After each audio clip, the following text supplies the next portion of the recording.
Step right this way.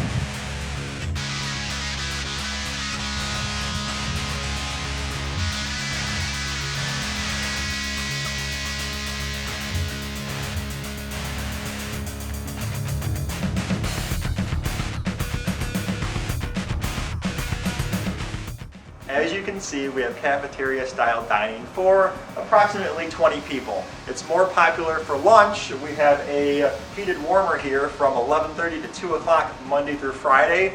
We sell slices, they're $1 a piece. What we do is we make a sausage pizza, a pepperoni pizza, and usually a vegetarian option pizza. We cut it, we put it out there, and it's $1 a slice. So you can come in, grab a slice, head on out. You can literally be in the door and out the door in 30 seconds.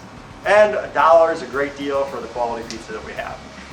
Drinks and beverages are extra, but cans start at $1, so you could literally get 2 slices in a can for $3. I mean, where are you gonna find that deal? And in and out in 30 seconds. So that's a pretty good deal if you ask me. We have an open style kitchen. I believe that's called, is that New York style? I think it's called New York style or deli style. I forget what the exact term is, but we do have an open kitchen, which means that when you walk through the door, you see what everybody back here is doing, which is good because it keeps us on our toes. It allows us to also be more interactive with our customer base because obviously I can see you. You're where a normal customer would be. So you come in and say, hey Bob, how's it going? I say, honestly, what's on my mind? Is usually what I say, which is probably pretty good, but you know, I might get a little creative. I like to mess with people. So anyways, if you step around, which is what most customers don't do, first thing you're going to see when you walk in is our oven. It's a double-decker Marshall Middleby PS360, I believe. We usually only run the bottom oven, but for super busy days, we run both ovens. A lot of Fridays we run both ovens, and obviously special occasions like the Super Bowl, Halloween, day before Thanksgiving, New Year's Eve, any other busy days. If the Browns ever made it to the playoffs, I'm sure we'd have to turn on that second oven. There may be a day, certain Sundays as well. It's always interesting how football season goes here in Cleveland. So I don't know where you're watching this, but if you have a good football team, odds are your local mom and pop pizzeria is busy Sunday all day. Why? Because you have people that are going to watch the game before, the game after, and then the game that involves your team in the middle, or however that works, but busy, busy, busy. In Cleveland, we have a few weeks of busy Sundays. Why? Because people have hope. And then as the season draws on, that hope dwindles and dwindles, and your pizza sales dwindle and dwindle on Sunday along with it. So if the Browns ever got their act together, I'd be very interested to see what our Sundays would look like for an entire NFL football season.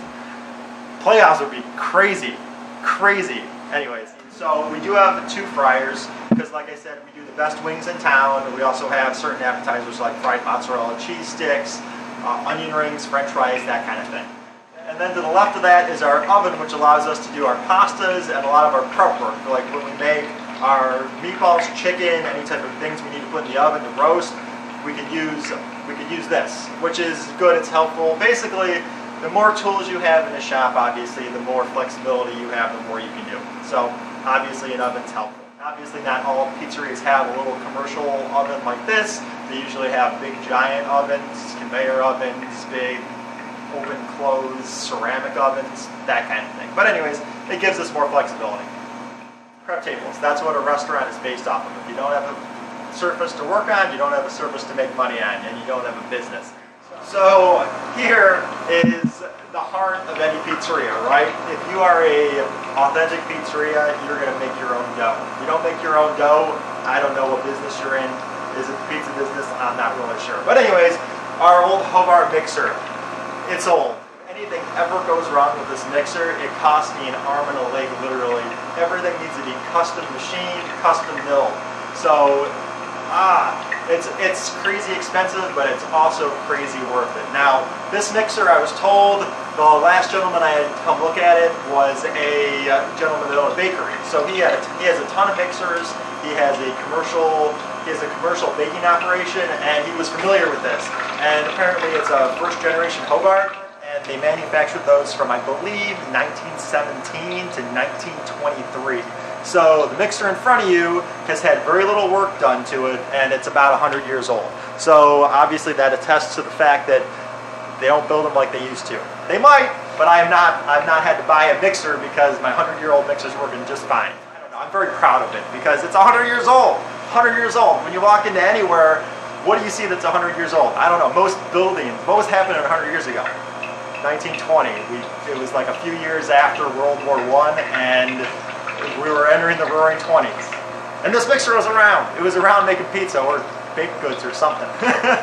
We have all your other normal stuff. I don't think it's very exciting, but you know, we have sinks and racks and stuff.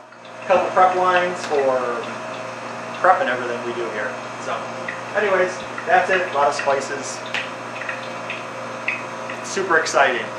It's small, but that's what you want because obviously when you're in a business, cost is everything. The smaller it is, the less expensive rent is. So a bigger space equals more rent equals more cost. And if you want to stay in business, you need to limit your costs. So that's something a business struggles with constantly.